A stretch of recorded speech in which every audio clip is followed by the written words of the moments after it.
Meus irmãos, boa noite.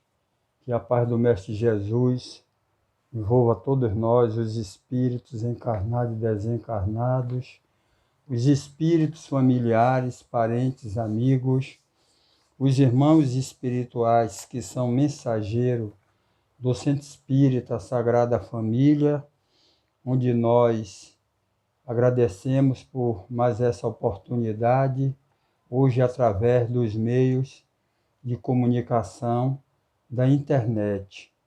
Hoje nós iremos falar acerca da defesa de Estevão e sua morte. Estevão é considerado um dos primeiros mártires do cristianismo primitivo. Era um jovem de bastante inteligência que fora escolhido com outros 6 para que fosse diácono na igreja daquela época. E ele tinha a responsabilidade da distribuição das cestas básicas para as esposas que eram viúvas naquela época. Mas ele, além de fazer esse serviço que lhe era atribuído, ele estudava o Evangelho do Cristo na sua profundidade, tirando todos os véus que encobriam, e ele fazia as suas pregações de amor. Alguns historiadores dizem que ele nasceu na Judéia no tempo do helenício, dos helenos, né? E outros dizem que não, que ele foi nômade, nasceu lá e migrou para outros recantos naquela época.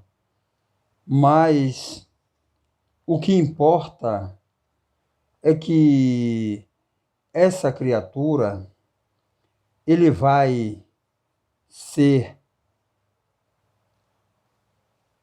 inquirido por pessoas, por ele estar pregando, melhor dizendo, por ele estar pregando o Evangelho de Jesus, ele começou a incomodar as autoridades daquela época, porque eles pregavam uma coisa e faziam outra.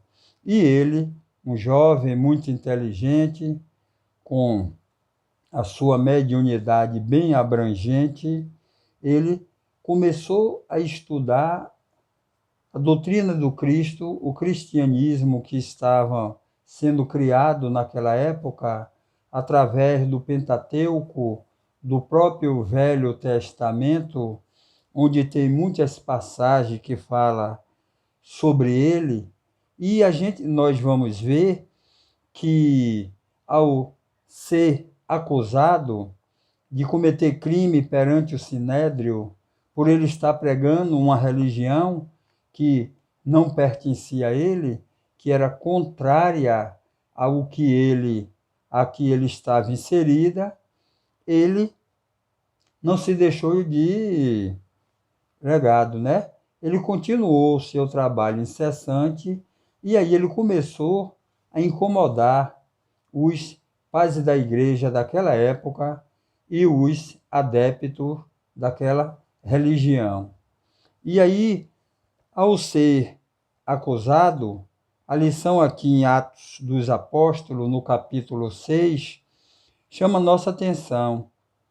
A defesa de Estevão e sua morte.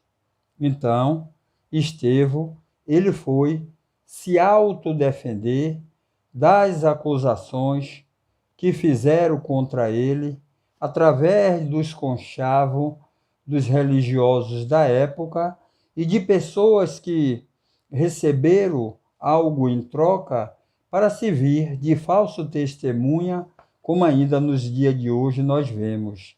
E essa defesa de Estevão é uma peça oratória de grande valor na história, porque, pelo conteúdo que ele vai nos mostrar aqui, ele vai fazer um levantamento histórico, bíblico, de todos os mensageiros que Deus mandou para a cidade de Israel, para ajudar o povo judeu, e eles não souberam aproveitar.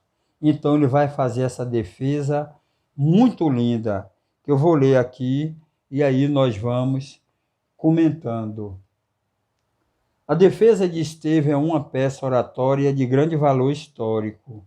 O profeta, homem de instrução, conhecida a fundo o Antigo Testamento, e assistido pelo Espírito, para justificar sua atitude, dissertou largamente sobre a história do povo hebreu, lembrando as manifestações recebidas por esse povo, a lei mosaica e muitas outras passagens dignas de menção.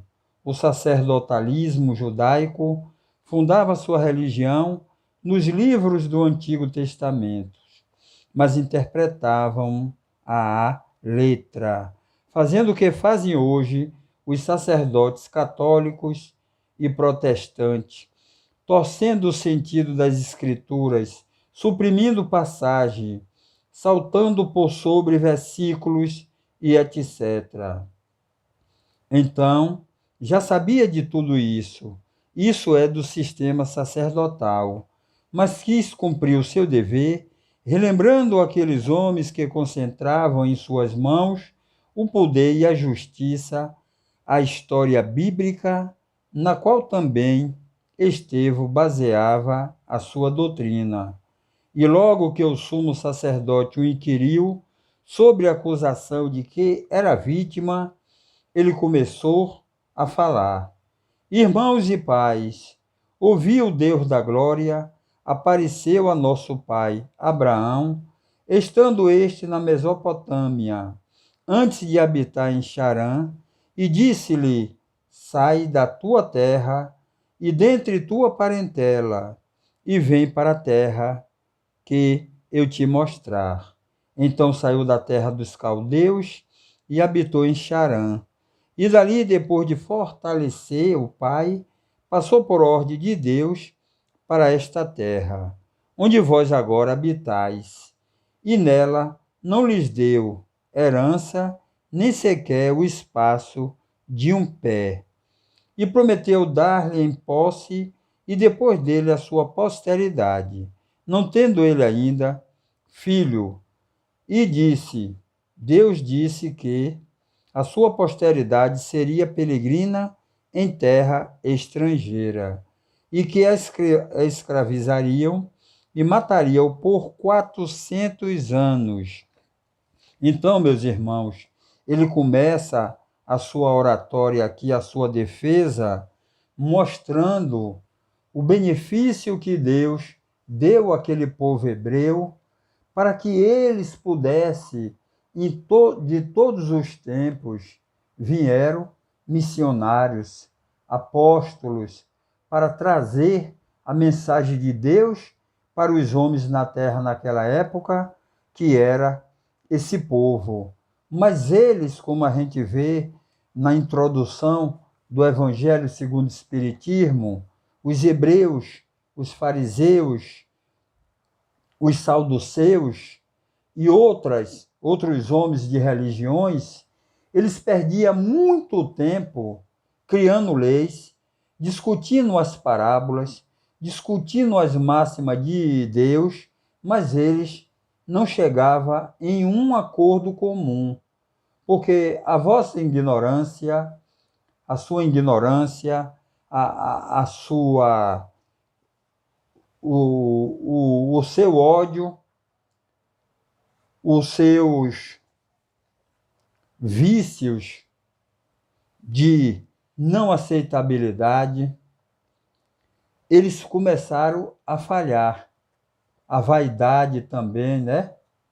Os interesses políticos, financeiros, de se manter no poder, então, eles não se entendiam.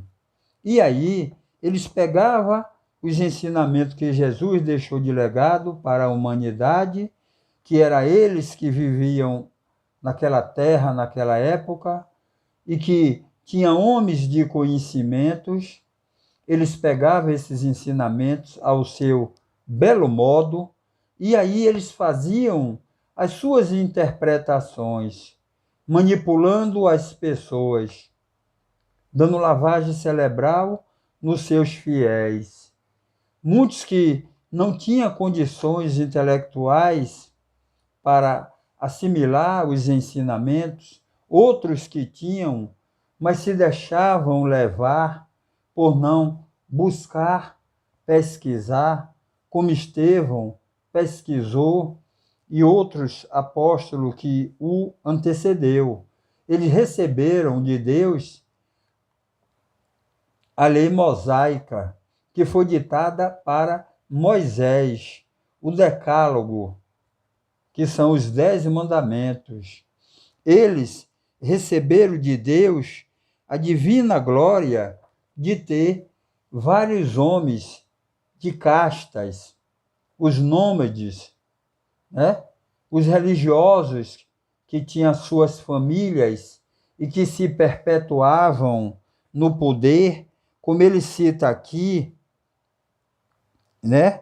Ele cita aqui dizendo que Deus disse que a sua posteridade seria peregrina em terra estrangeira e que escravizariam e matariam por 400 anos. Nós vemos que os homens daquela época, eles eram perversos.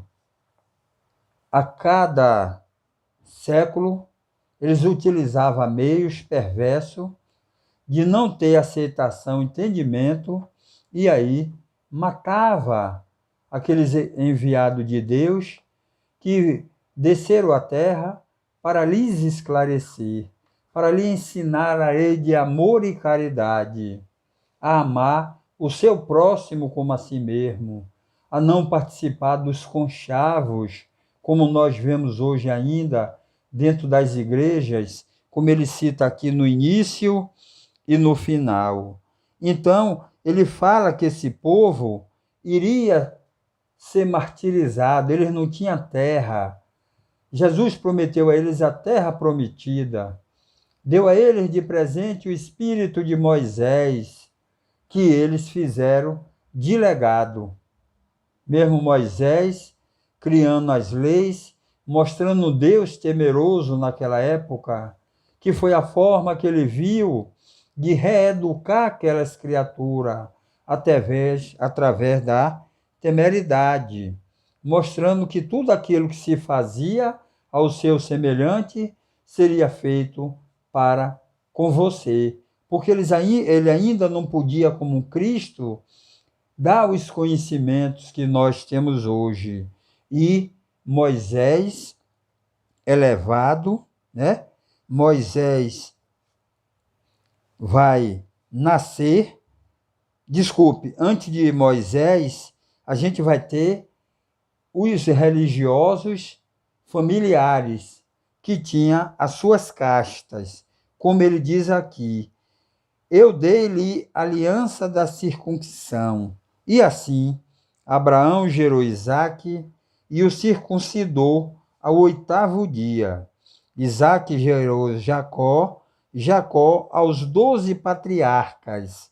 E os patriarcas, tendo inveja de José, venderam José ao Egito. Mas José era um espírito iluminado, ele era muito temente a Deus. E Deus não deixa que seus filhos ele passe por decepções, humilhações de tiranos. Então, com ciúme dos ensinamentos que José teve, eles venderam ele, mandaram ele para o Egito, para que ele se visse de escravo. Mas Deus estava com ele, e aí o que Deus o faz? Utilizou desse mensageiro seu, que veio também para reeducar os seus irmãos, e aí ele começa com a sua inteligência trabalhando. E aí o faraó, que era o rei naquela época, vendo a sapiência desse homem, a inteligência, eles pega ele e fica com ele, ao lado de sua família, e o transforma em governador do Egito. E transforma ele em governador do Egito e de toda a sua coisa. Aí, assim, ele sobreviveu uma fome. Aí, naquela época do Egito, nós sabemos que tiveram as 7 pragas, muitos faraós que faziam mal aos seus semelhantes, que conquistava outras terras, que pegava os outros povos para fazerem de escravo, como a Roma antiga fazia também. Eles aproveitavam o quê? O ouro, as coisas materiais, o povo matava ou botava para trabalhar de escravo. E José, vendo isso, ele conversava com o rei, orientava o rei através da mediunidade, da visão, dos sonhos que ele tinha, né? E aí o Egito vai ter as chamadas 7 pragas, que a gente sabe. A água virou sangue, a do gafanhoto, a da fome, a da lepra. E aí o que ocorre com isso? Jacó soube que havia no antigo Egito o trigo. Aí José, sabendo disso, ele manda chamar os seus familiares para que voltasse ao Egito. E ao fazê-lo isso, o pai dele, Jacó, tinha enviado um grupo de homens para ir até o Egito para ver, porque eles estavam vagando no deserto, eles passavam fome, e aí souberam que no Egito era fértil, nascia o trigo, eles faziam os pães, e como ele tinha autoridade perante ao faraó, que era o rei, José, então, mandou chamar o seu pai Jacó e mais 75 outros familiares. E aí, o rei, o faraó, vendo que José se aliou a seu povo para ajudar, para tirá-lo da fome, da miséria que passava, os familiares dele começaram a viver no Egito. E ali morreu ele e os pais.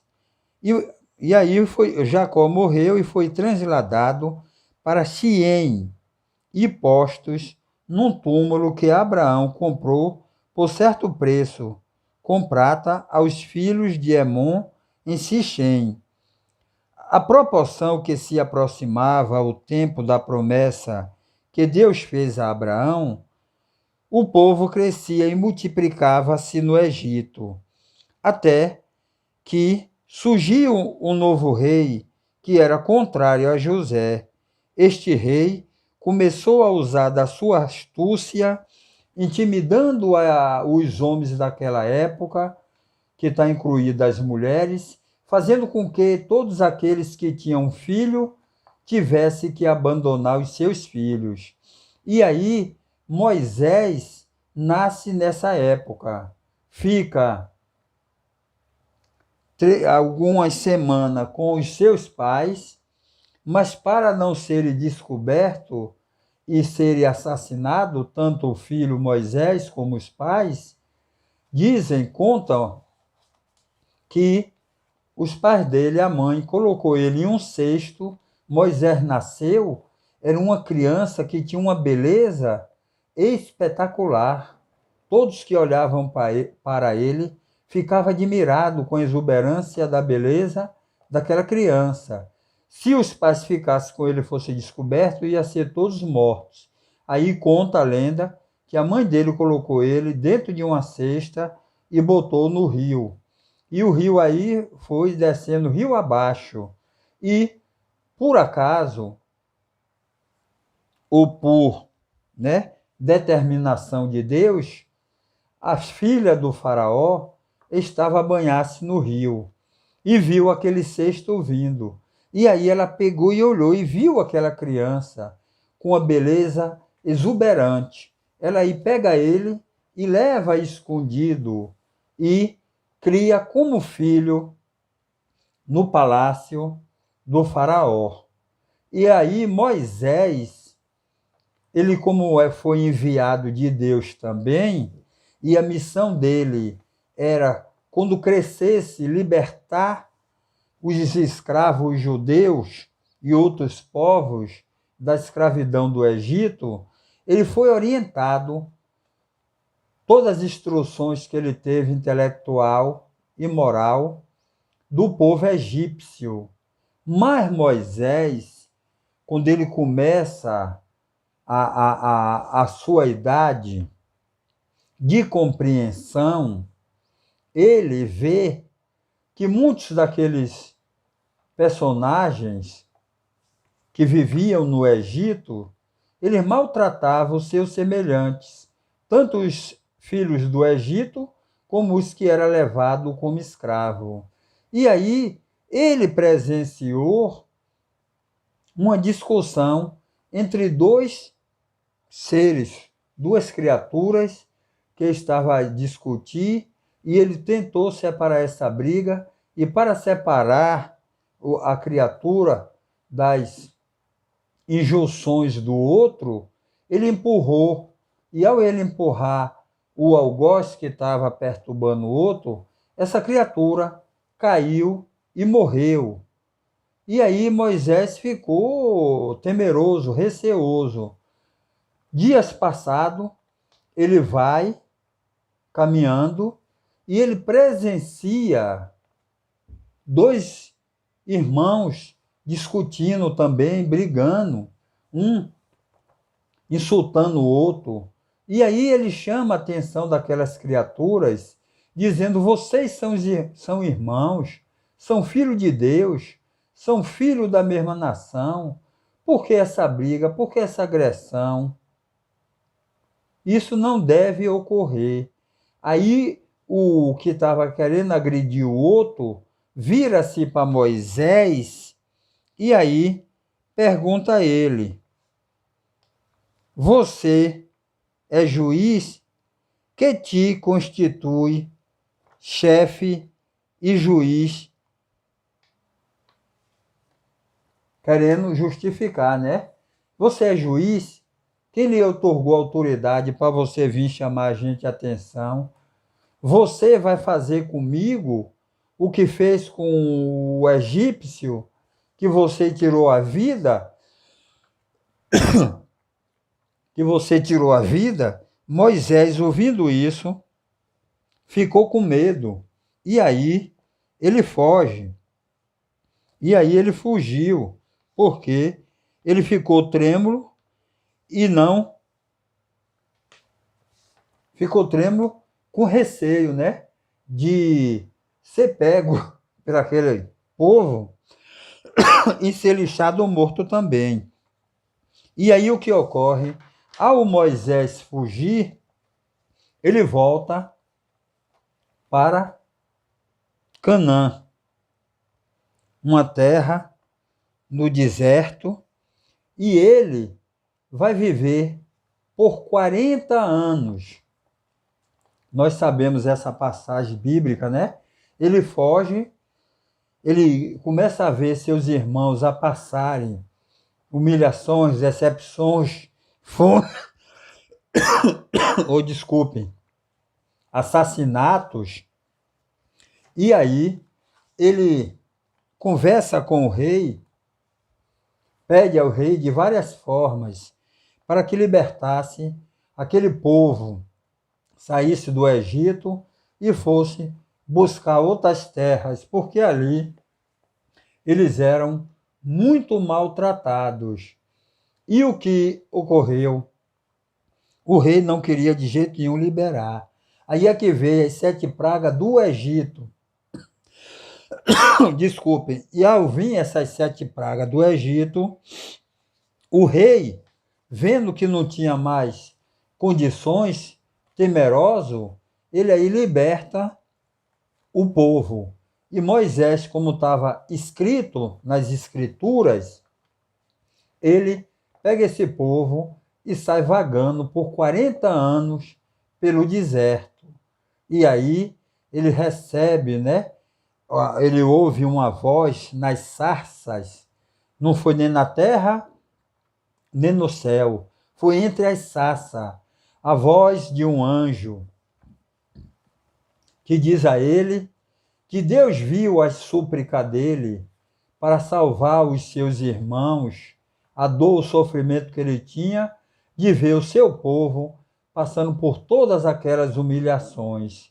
E aí Moisés ouve, cria o decálogo e, a partir disso, Moisés recebe outra missão. E 40 anos depois, ele recebe outra missão dos anjos, que vem trazer para ele a missão de Jesus, e aí ele some. Ao ele sumir, as pessoas que estavam vagando e que uns obedeciam a eles, outros não, porque eram pessoas muito violentas ainda, igual ou pior ao que nós estamos vendo hoje, nossos irmãos, há 2021 anos da era cristã. Eles aí construíram um bezerro de ouro, construíram um oráculo, pensando que estava agradando a Deus e, durante 40 anos, fazendo sacrifício em homenagem aos deuses. E Estevão, ele faz todo esse relato durante a sua oratória, mostrando que em todos os tempos Jesus encaminhou os seus emissários para reeducar aquele povo, para que eles acordassem, para que eles despertassem. Mas ele construiu as suas igrejas, construiu, né? Saíram do deserto, foram para Antióquia, construíram lá o palácio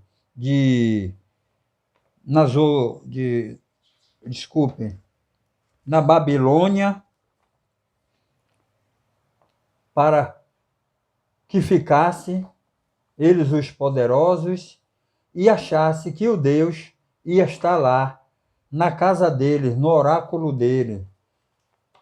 Foi o que eles conseguiu absorver da Grécia Antiga. Foi aqui que usou a metodologia dos ensinamentos que perderam também e criou os oráculos, que era para onde ia os médios, né, falar. Nos filmes medievais a gente vê quase todo rei, o cardeal, o padre, o papa, ele tinha homens que eram médios e que os orientava, ou através de sonho ou de visão, para que eles manipulassem o seu povo.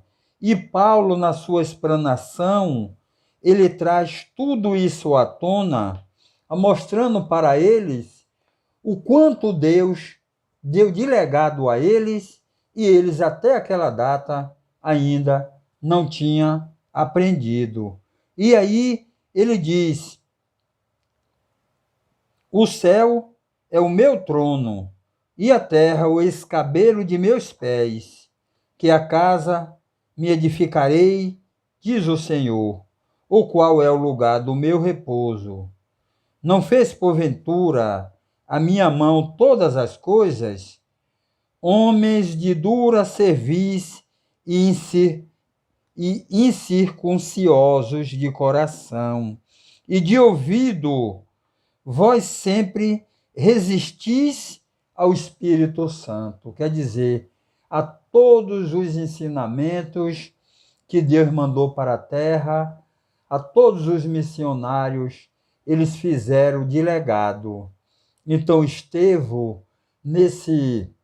na sua defesa histórica, ele mostra o quanto Deus foi bom para com eles, mas eles ainda eram duros de coração, Eles viam e não viam. Eles ouviam e fazia de legado que não estava ouvindo, como Jesus fala no Evangelho. Porque por problema de vaidade, como foi falado anteriormente, por ignorância, por querer se manter no poder, por formar os seus conchavos. E aí, esse espírito iluminado, Estevão, mostra a eles o quanto Deus mandou para eles e eles perderam. Porque o que eles buscavam eram as guerras, eram as conquistas das terras, dos bens dos seus irmãos e escravizá-lo, manipulá-lo para se manterem no poder, passando por cima dos ensinamentos verdadeiros, pegando-se e prendendo-se às palavras, porque era necessário, utilizando os fuzis, as metralhadoras, as espadas e todas as outras formas, o apedrejamento, como eles fizeram com a mulher hemorrágica, como vai fazer com o próprio Estevão. Então, ao eles ouvirem todo esse relatos, eles ficaram contrariados no Sinédrio, porque as testemunhas foram todas falsas, compradas.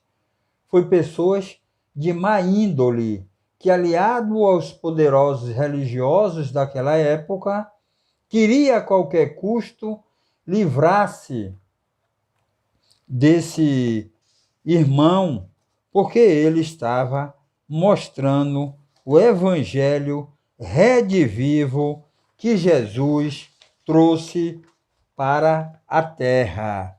Então, Estevão, ele foi mal visto, porque ele pregava a religião deles naquela época. Ele pregava a religião deles. Mas quando ele se deparou, ele começou a ouvir o Mestre Jesus, os seus ensinamentos, ele viu que estavam pregando tudo errado.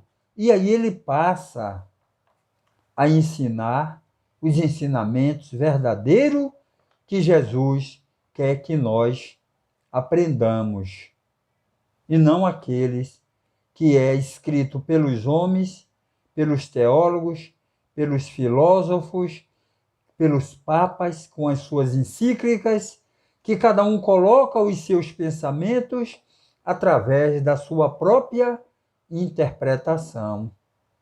E os ensinamentos de Jesus são ensinamentos sérios. Ele é o Espírito de verdade ou da verdade. Então, não tem como ficar contra os ensinamentos desse irmão Máximo que nós tivemos. Então, quando eles viram que o relato de Estevão era falando deles, eles mandam pegar ele, leva para fora da cidade e começam o apedrejamento desta criatura, o apedrejamento dele até a morte, porque eles pensavam que matando Estevão, como eles mataram todos os outros apóstolos que lhe antecederam, e até o próprio Jesus Cristo, que os ensinamentos seriam esquecidos. Mas, ao eles infringirem o decálogo que Moisés recebeu de Deus através dos Espíritos, o 5º mandamento, eles que se diziam conhecedores da lei, violaram, matando Estevão. O 5º diz, não matarás. E eles mataram todos os seus adversários, que não condiziam com os falsos ensinamentos deles, com as suas mais interpretações, como o Espírito deixa claro aqui.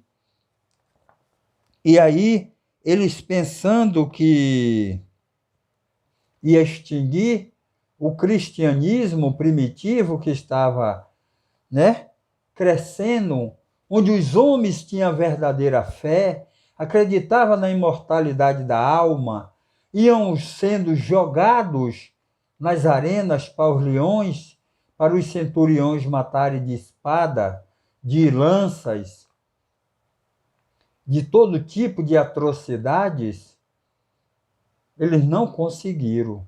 Porque ao tirarem a vida de Estevão e colocarem todas as vestimentas dos seus algozes, foram colocados ao pé de Saulo de Tarso. Saulo de Tarso. Segundo Lucas, ele diz que Saulo consentiu neste atentado. Pode-se concluir mutais mudandis, que, com isso, o sacerdotalismo do tempo de Estevão é o mesmo dos tempos antigos, como é o mesmo da lutosa época da Inquisição. É o mesmo sacerdotalismo de hoje que absolve os assassinos, as ladravezes e condena o justo, que benze espada, batiza canhões,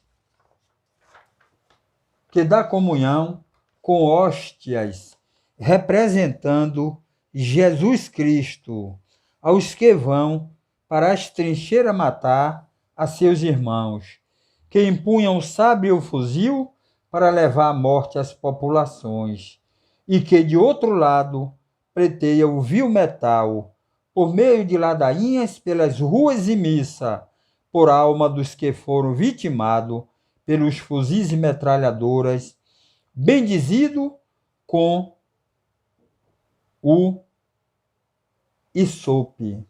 Então, aqui é mostrado para nós que ainda continua tudo como era, principalmente como ele chama, no início, no meio e no fim, que os religiosos de hoje são igual os de ontem, estão igual aos de hoje. Tudo ocorrendo da mesma forma. Irmãos, graças a Deus que após eles tirarem a vida de Estevão, o seu colega de estudo, Felipe, começou a pregar o Evangelho de Jesus em toda a sua plenitude. Então, Estevão é considerado o primeiro mártir do cristianismo primitivo, que é o que Emmanuel nos convida. Ele diz que para nós, os dirigentes trabalhadores de centros espíritas, também ainda estamos com o igrejismo latente nas nossas mentes. E nós precisamos nos dispor disso, porque hoje nós temos a terceira revelação, o Espírito de verdade, que Jesus disse que mandaria após Moisés, ou após a passagem de Jesus. Vê Moisés, vê Jesus. Eles fizeram a mesma coisa. Mataram Jesus pensando que ia acabar o cristianismo. E aí, Jesus manda a terceira revelação, o Espírito de verdade, aquele que vem comprovar tudo que Jesus falou e trazer novos conhecimentos para a humanidade, tirando os véus dos seus ensinamentos morais, que está contido no Evangelho segundo o Espiritismo. Mas Deus age de uma forma tão grandiosa que, ao tirarem a vida de Estevão, todas as vestimentas dos algozes que o apedrejou e matou foi colocado aos pés de Saulo de Tarso. E depois nós vamos ver no livro Paulo e Estevão que Saulo de Tarso também começou, um homem inteligentíssimo, começou a pregar a religião, que ele foi iniciado, e depois que ele é chamado a atenção por Jesus, 3 vezes porque me persegues, ele cai um homem diferente, e ele vai ser, segundo Emmanuel e Joana, um dos maiores apóstolos do Cristo, do cristianismo redivivo, daquele cristianismo que Jesus passou para nós, porque ele foi e estudou a fundo. Ele estudou, ele começou a ver que o que ele pregava, ao exemplo de Estevão, ia de encontro a todos os ensinamentos de Jesus. Então, meus irmãos, a cada homem de ciência ou de religião que Jesus como mandou para a terra como missionários do bem, foram mal entendidos, mal compreendidos e foram quase todos mortos, cada um de uma forma mais perversa do que outra. Mas graças a Deus, hoje nós conhecemos a imortalidade da alma. E Estevão, quando estava na tribuna, que eles falaram que ia condená-lo, ele olhou aos céus com a mediunidade que ele tinha, de quase todos os tipos, segundo o relato de Atos dos Apóstolos, ele viu Deus e viu Jesus ao lado direito de Deus. E ele viu, ele tinha tanta fé em Deus e em Jesus, que ele estava mais com Jesus do que com ele próprio. E ele sabia que ele não ia morrer. Ele ia sim para a terra prometida que Jesus falou de nós, que é o mundo espiritual, de onde nós viemos e para onde nós iremos voltar. Eu recomendo aos senhores que peguem essa lição e leia, porque não dá tempo para nós, em 30, 40 minutos, passar todas as informações que são preciosas e necessárias. Este grande espírito, Estevão, é considerado hoje um santo da Igreja Católica, que está em igrejas do Oriente e do Ocidente, e até na União Soviética ele é padroeiro de uma igreja que tem lá. Que Deus nos abençoe, nos ilumine, dê muita paz a nós, a todos nós que nos ouve, do Centro Espírita Sagrada Família. Muito obrigado, que Deus ilumine a todos nós. Muita paz.